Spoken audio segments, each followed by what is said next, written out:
Alrighty, hello everybody, this is Show here. Now then, when we last left off, Deku had just had a brief interaction with the Beast, in person.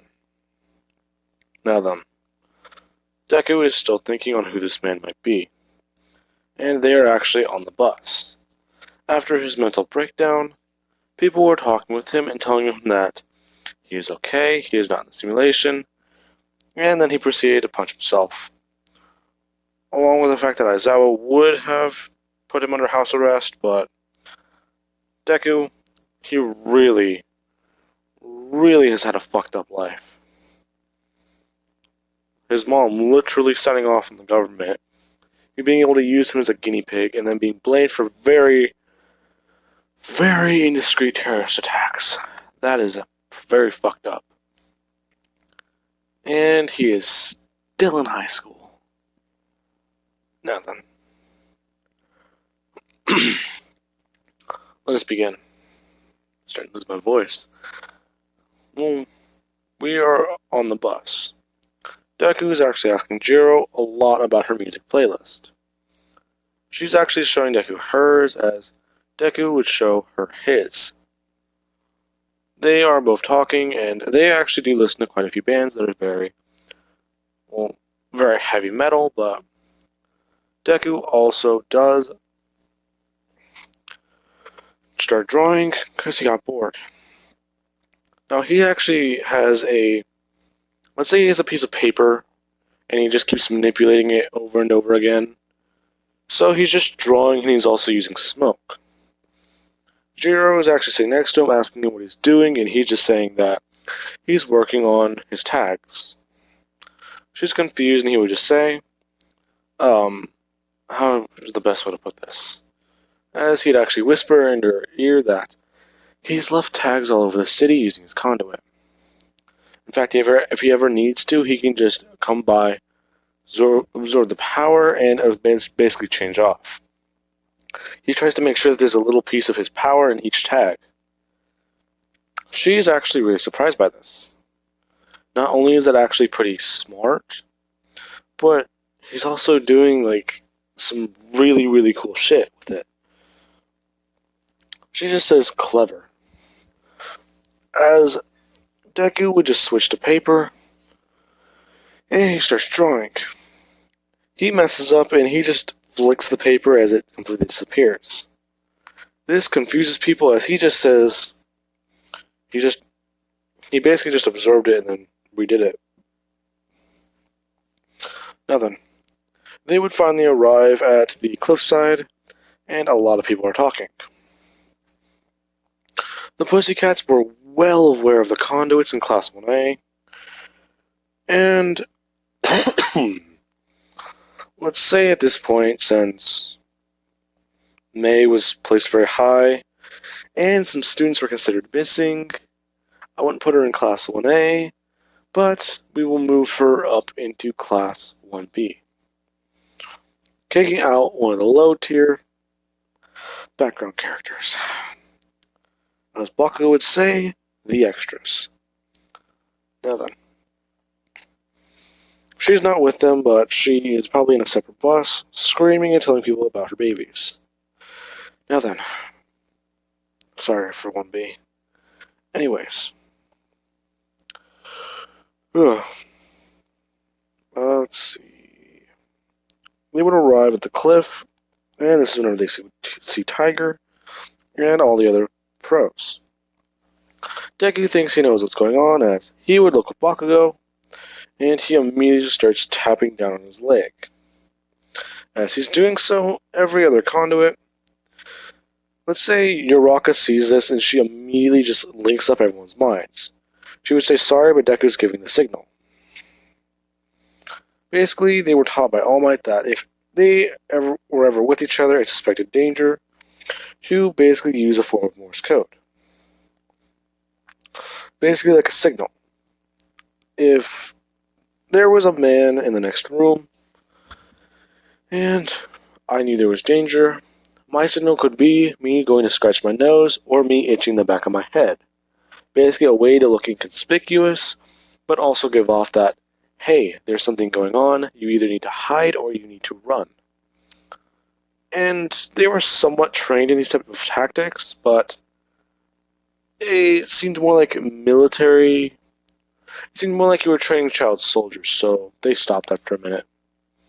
But they at least got far enough into this, along with physical training.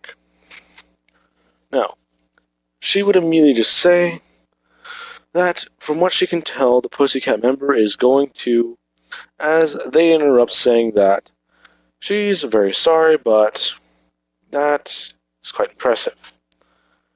I can't link up with one of your minds. What do you mean? Well, you see, I'm trying to link up all of us, as she points to the rest of the Pussycats, but her quirk is very weird. As she points over to Uraka, Aizawa would have to explain that she's a hybrid. This surprises the Pussycats, as they thought, hey, how many hybrids are in Class 1A? They only were told about 7. Well, they were only told about Deku and a lot of... I love it when my brain decides to stop. They were only told about Todoroki, Toru, Kirishima, Kendo, and Deku. So who else could there be? Now, this is whenever Uraka and Uraka, Jiro, and Shinso actually step up. And they would just raise their hands. This immediately confuses the teacher, as he just says that 2 of them hid their abilities, while this one, during the sports festival incident, she was kidnapped by villains. They don't exactly know what they put in her body, but it basically awakened a conduit ability. Now then, they actually feel somewhat bad for her, and they just say that, well then, as they immediately just cause a landslide.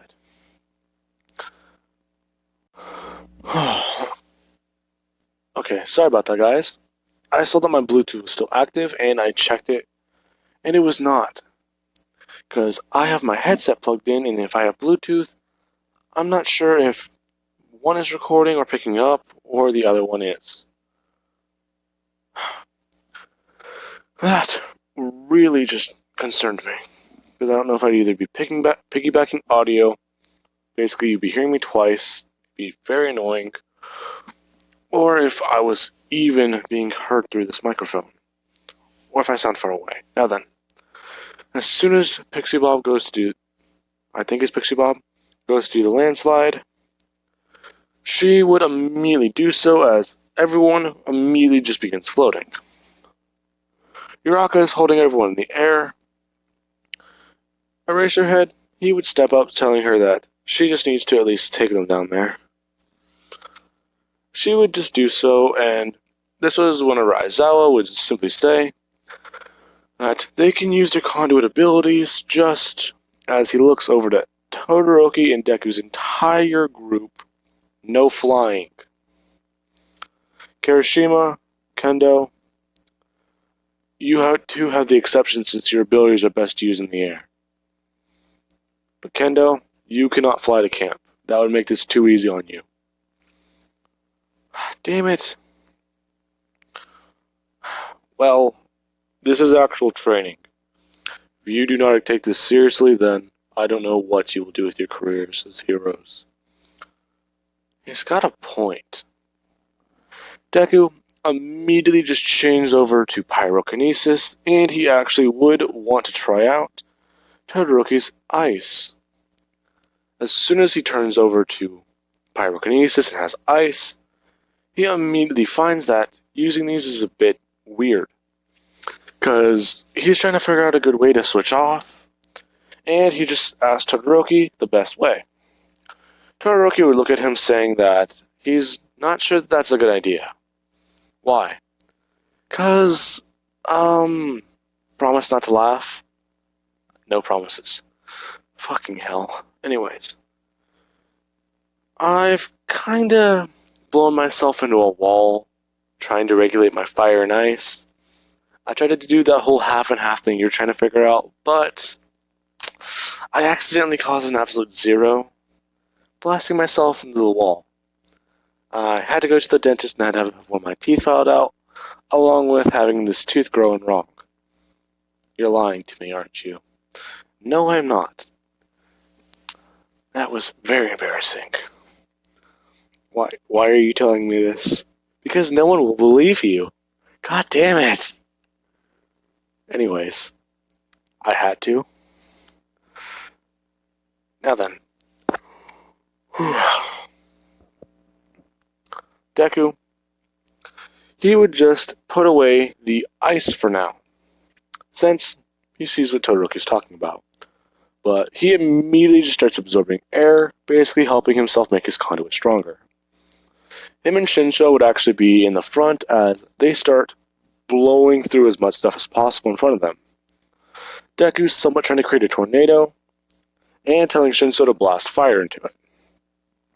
As him, Kendo, and Shinsho, along with Todoroki using his fire, basically just scorched the entire forest in front of them, burning a path there. As Toru, Uraka, and Kirishima with his boulder ability, along with Jiro with her new amp, not amp, along with her new sound wave ability, they would eventually get to camp. Now then, I want to at least put them as they get there in an hour since, yeah, Deku and all these other students with conduits are very OP. So, that is a problem for a lot of students in 1A, since they don't have conduits. And I want to say Bakugo, he would also help them. I kind of just remembered him right now, and I am very sorry. But he would at least help them fight through, helping my proclamation of an hour. Now then. Oh wow. Deku would walk over to Koda, and he actually asked if this kid is basically here to be a hero, or what's going on with him. Deku immediately outstretches his hand, and Koda just says that he would just try pushing Deku over, and he would just say that he's not trying to talk to heroes, but as soon as Koda tries pushing him over, Deku immediately turns into a cloud of smoke, reappearing behind him, saying that that's not very nice to try and do. Koda immediately just screams conduit as he begins running. Deku just says, "What's wrong with that kid?" Well, I do think I forgot.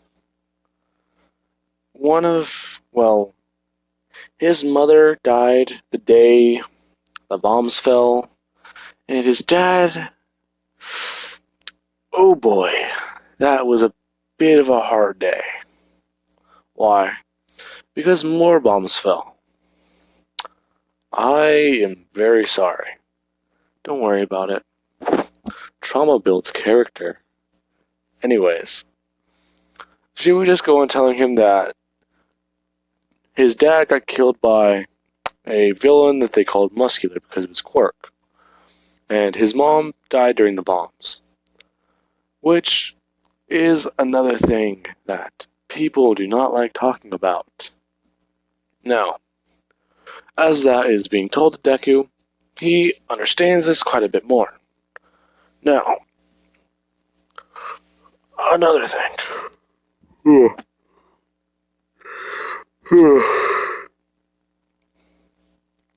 Deku, he would begin training with everyone else as he was told by Mr. Aizawa to basically try doing as much as he can.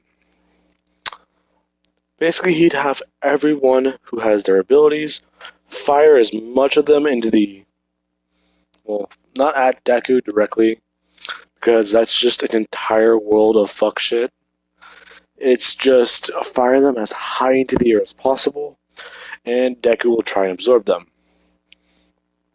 Along with Kendo working on her whole giant hand punch. basically bringing all the momentum forward with the wind, along with moving the wind in front of her out of the way, making herself faster. Now, she would improve upon that. Todoroki would improve upon his fire ability, but since that's his only real quirk, he basically just gets told to do the same thing he does in canon. However, it's hotter water this time. Now, Toru's a bit of a different case since her quirk basically allows her to be camouflaged. She is told that she can use neon, but she's basically going to have to be trained fast enough to where Shoji cannot figure out whatever number or whatever color shirt she's wearing. Jiro would just have to work on her own quirk along with her conduit ability, but everyone else would just be blasting Deku with as much power as possible, basically. Because he basically has to drain all their powers at once. Along with the fact that he would work on multitask, which is a skill I am bringing into the series. In fact, I want to improve upon it later. Now. Oh, wow.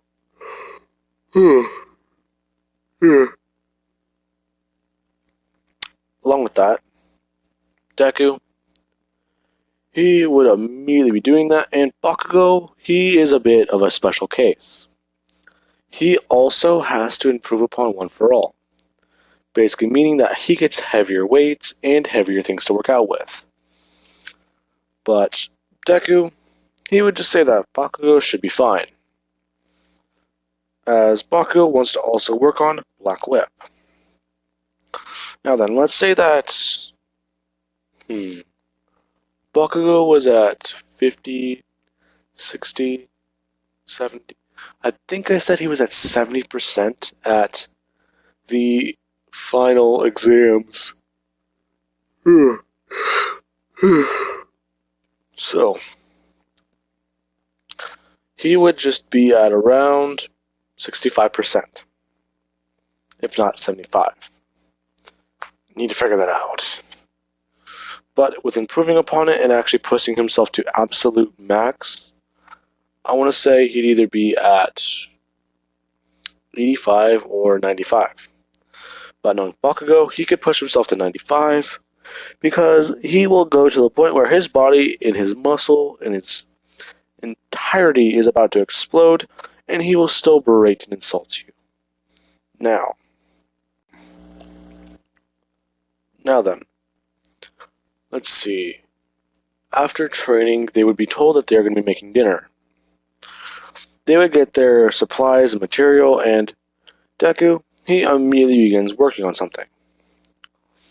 He starts throwing things together and actually doing what he calls an American dish. He just makes what looks like a hamburger, basically a Japanese style of hamburger with sauce, but he actually puts it on a piece of bread, and he actually does put lettuce on it, along with the fact that he did fry up potatoes in oil afterward, basically making them a little soggy, but still look pretty good. He would be eating it, and he'd just say that there's enough for everyone, if not there's a lot left.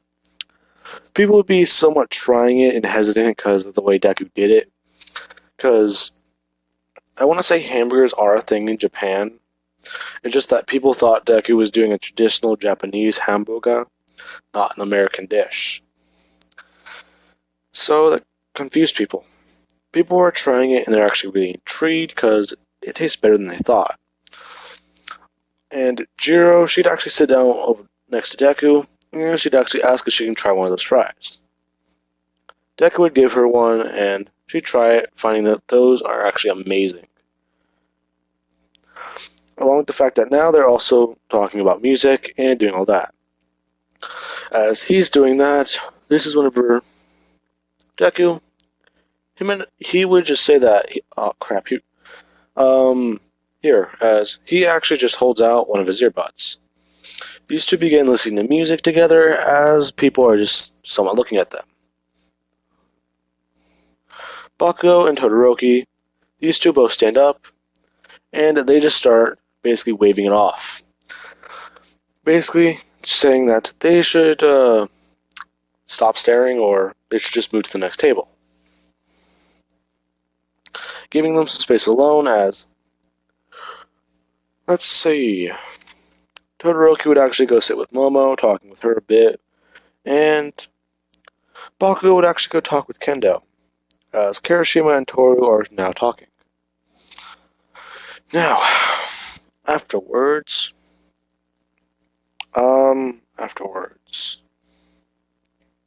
no, I don't really think I can come up with something afterwards aside from starting to go into the attack, but the attack I was going to save for its own episode. Now then, I do hope you guys enjoyed the video, and that is my last one for tonight.